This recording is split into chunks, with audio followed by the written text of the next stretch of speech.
We're on an Aussie adventure. You know that Australia is home to the world's 2 most venomous snakes. Can we change our minds about camping then?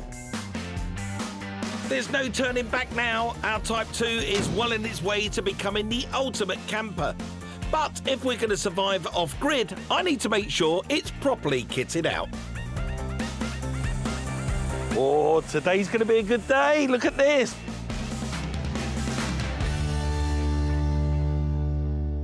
They are absolutely obsessed with getting out there in their campers, enjoying this great country. So what better way to draw inspiration than coming to a camping expo? Hopefully, I'm going to find some tips and tricks we can incorporate in our build. Yeah, you enjoying Australia? I love it, yeah. Oh, that's good. Love it, I feel like home here. Yeah. It's just like England with the sunshine on it. Oh, they really take it seriously, don't they, these people? Look at it. 40. This is big business in Australia. Look at this one, look. This looks like some kind of apartment, doesn't it? Swish leather sofas all the way around the outside. Very contemporary design. Better than my house. I'm not sure we need the full leather interior. Look at this, look. This is a one-stop shop. But we are still missing a few essential bits of kit. This is an emporium of everything we're going to need. Leisure batteries, fridges, the lot. Oh, this is good. That's a skillet. Maybe that's a bit too big for us, but this is all good, isn't it? Oh, these are good. Look at these. Oh, yeah. Nice little cool box. That's good. Good colour, that one as well, isn't it? Just in case Elvis gets cut short when we're out in the wild. That's quite nice, yeah. It's actually only on fan at the moment. Is it? If you turn it on to refrigerate and you put it down to 16 degrees, in 5 minutes, all your sweat will be gone. Right. Well, I got loads. I could be in here forever.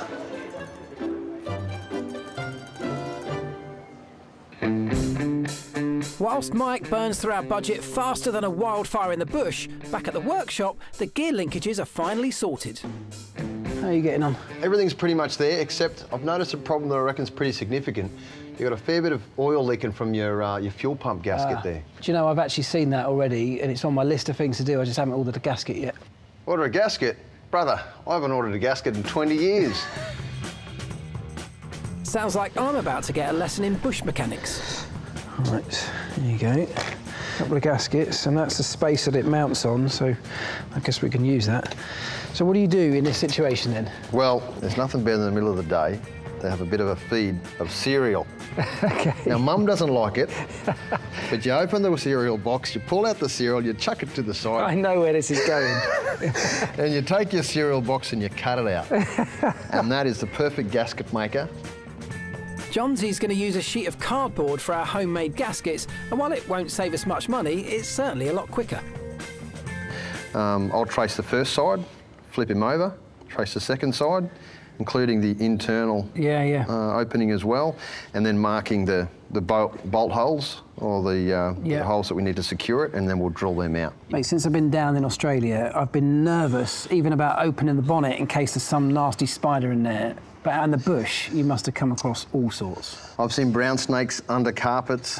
I've seen redback spiders on steering wheels. My goodness. I've seen... My worst nightmare. You reckon? Yeah, man. Well, you know what my worst nightmare is? Getting stuck in the middle of London. Once both gaskets have been outlined, all we need to do is cut them out, and then we can get them on the van. Right, mate, I'm going to stick that on there, make sure that's the right way around. Yeah, there we go. Let's hope that's now leak-free. Gasket bush style, better than shop bought, bro. And those boys aren't the only ones finding cool solutions to problems. Look at this, look. Instant shelter. And very cooling underneath as well. And it's quite easy, isn't it? It just pops up. Sort of wheels out the side of the vehicle, put a couple of stands up, a couple of stays, shelter from the sun, shelter from the elements. But this isn't just any old awning. This one is Aussie tough. Just up in the corner here, I do a 2-layered roof, drop that insulation through there. That's what the farmers are using in their sheds these days to keep the heat down. And as you can see and as you can feel, it's about a 10-degree drop in temperature. So it's keeps the heat outside. Yeah. Anything that can protect us from the baking Aussie heat is money well spent in my book, and I reckon it will make our van much more saleable. This looks lush, by the way. If the guys just want to have a look at the rest and just come back for me, that'd be great. I'll see you in a couple of hours.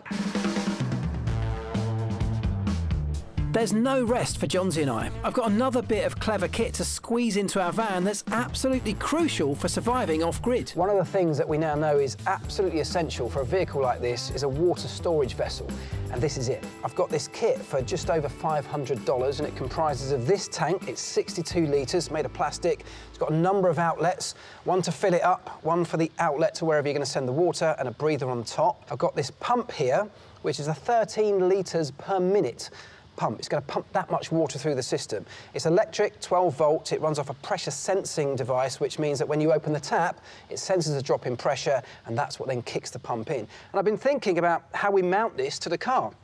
We haven't got a huge amount of space in there, so what I've decided to do, having taken the measurements from Mike's kitchen, is to knock up this little metal frame, which is going to raise the kitchen slightly up off the base of the floor and stick the tank tucked away underneath.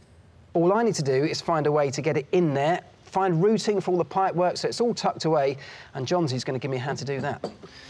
Right, I'm just going to start measuring up. Johnsy, grab that for us, will you? Grab that one for you. The frame needs to be bolted to the floor, which means drilling more holes in our combi, and I need millimetre precision to avoid hitting any fuel lines or pipes underneath. How's that looking? Yeah, that's it, mate. Yeah, you're all good. Nice and clear. Nothing leaking? There's nothing leaking out. Excellent. Yeah, beautiful. Excellent. And now for a giant jigsaw puzzle, fitting the tank, frame and Mike's kitchen cabinet together without compromising our living space. 62 litres this is. How long is that going to give us? So generally, if you're in the scrub, you're looking at about 10 to 15 litres per day per person. Oh, so that's all right. You'd have other drinking water as well. You'd have this for washing, cleaning and showering. So, you know, you could do a week if you're just the two of you, 3 or 4 days. As long as Mike doesn't have too many showers. Yeah, as long as he doesn't have too many showers, and I'm sure he'd have other things that he'd drink rather than water, wouldn't he? I think we're ready to start bolting the cabinet to the frame. So lift that off and then give us a hand to lift this over. This way round, straight on top of the frame. It's quite heavy. Yeah. There we go, bingo. Hole in one, mate. Excellent. I'll put a washer on the top there for you. Nice. Can you reach that? Mate, the arms aren't long enough. No. There you go. It's quite a nice little kitchen unit, this, isn't it? Oh, it's lovely. I'll tell you what, it's one of the best kitchens I've ever seen, probably better than the kitchen I've got in my own house. All we got to do now is make sure it fits. Just sit it down there, let me get in. Okay. I bet in your F1 days you didn't think that one day you'd be with Johnsy in Australia, decking out a camper. Hey, bro? Dreams do come true though, mate, don't they? Yeah, for me. Now, perfectly located. I can see right through to the floor, which means we're over the holes. Why don't we slot the tank in? We've got enough movement to move that around and adjust it. Let's get the tank in, make sure we can locate that, and then we'll slot the bolts in, yeah? It's a snug fit. Very snug. Snug as a bug in a rug. Yeah. Yeah, beautiful. As long as all the sections line up properly... Ready when you are? I feel like we need some race radios, bro. You want it? I'm on it. Yeah, I'm on it. We can bolt everything in place. What about you give it a little bit of a rattle test? Not bad, man, not bad. She's pretty rock solid, I'll tell you what, this will be the proper test, because I measured this, hopefully, quite accurately. Wow. Look at that. Right. That is perfection. Engineering precision, brother. I'll tell you what, now we've got that in, it looks amazing. Got a position now for the battery box so we can hook up the solar panel. And that means we've now got power, we've got water, we've got some way to cook and sustain ourselves. Still going to work on the shelter idea with an awning or something like that, but I mean, what do you reckon? Close to being bush ready? Yeah, very, very close. I'd say like a bee's diaphragm away from being ready. Would you take this out in the bush? I would, brother. Yep, Yeah. she's got that reliability and mechanically as well. Yeah. So, other than the fact that everyone will see me coming in a blue vehicle in the scrub, I'll definitely take it out. Right, I'll tell you what, it's getting really hot in here and I've been in here for a while. Should we go and get a drink? Yeah. You keep talking about keeping that thirst down. We're due, let's do it. Oh.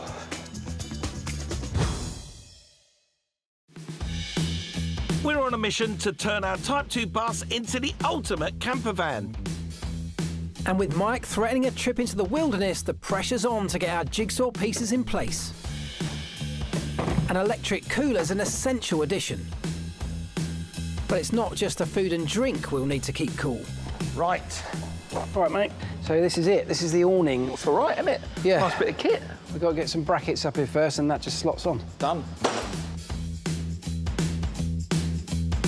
Spanner. Thank you. There you go, mate. Looks all right, doesn't it? Yeah, old solar panel as well, that looks good. Yeah. Hey? All right, there we go. It's on. Well, mate, I've got to say, you know, it started off as just a plain Jane combi that was in good nick, but now it's got electricity, shelter, somewhere to cook and a bed to sleep in. Yeah, I mean, it's the sort of thing you can now go off on a massive adventure and maybe even survive in. 1 week ago, we bought a bog-standard VW bus for $34,000. And with a little help, we've transformed it into a proper little house on wheels. Not only is it reliable enough to cross the country, but inside and out, there's now everything needed to survive off-grid. Including the cost of the van, we've spent $38,500, around £20,000. It certainly looks the part, but now it's time to put our money where our mouth is and see if our van and us can survive a night in the wild. Well, mate, I'll tell you what, this is the last bit of civilization we're going to see. So you want to think about, you know, what we're going to need, because after we say goodbye to this electricity and this shop, we are on our own, in the wilderness, off-grid. Well, we need supplies from the shop to make sure we can sustain ourselves, but we also do need a full tank of fuel, because that is the last thing we want to be, is left short without a means of getting home. So brim that, and then we'll go and find something to eat and drink, yeah? before we say so long to the human race, we need to stock up on the essentials. Right, let's go. Tea bags. Tea bags. Milk. Yeah.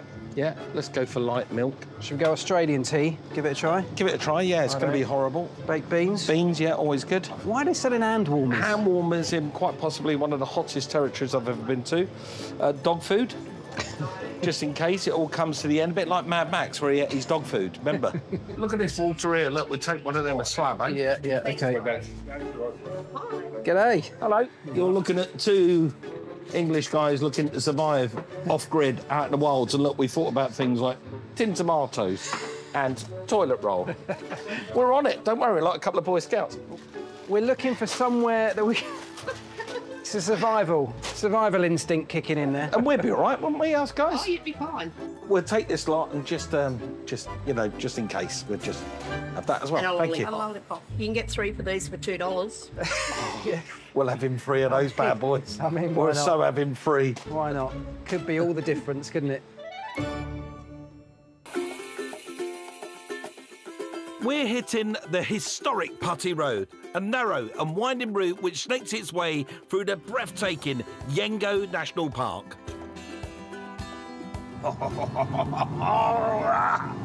I am so excited. I'm loving this. Ever since I was 17 years of age, looking at that world map, I've always wanted to come down under, do a little bit of backpacking, travelling across this great country and seeing it. And now I finally get to realise it with my mate sat beside me in an amazing vehicle.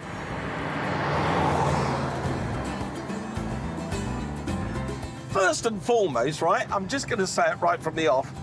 When we got the vehicle, you drove it, right? Yeah. And I could see you struggling with a gear stick. This is now almost Formula 1 technology. I can slot this vehicle into gear now with utter confidence. You've really done amazing work on this. I mean, look, at the beginning of this, you found us what was actually a brilliant vehicle. All it needed, bar a couple of minor fixes like the gear change, was a couple of things that could sustain people living in it off the grid. And that was such a brilliant challenge to set us upon. And I think we've nailed it, mate. I think we've more than nailed it. We've got a full tank of gas. We are now getting to a state where me and you are in survival mode. We are properly off grid. We may be heading off grid, but I'm never off the clock. Mate, I reckon we're in good shape with this one. We have got somebody on the line for this, a guy called Stuart. He's seen everything. I've given him all the pictures. We spoke about the vehicle. He seems really, really keen. I've asked him 42,000 Aussie dollars for it. Spent around 4,000, you know, around about there. He just wants a little bit of time to think about it. And if he does give us the yes, if he gives us the go-ahead and takes this vehicle, he's getting something pretty special, isn't he? It bloody is. Yeah. You're allowed to say that in Australia, by the way. I bloody love it.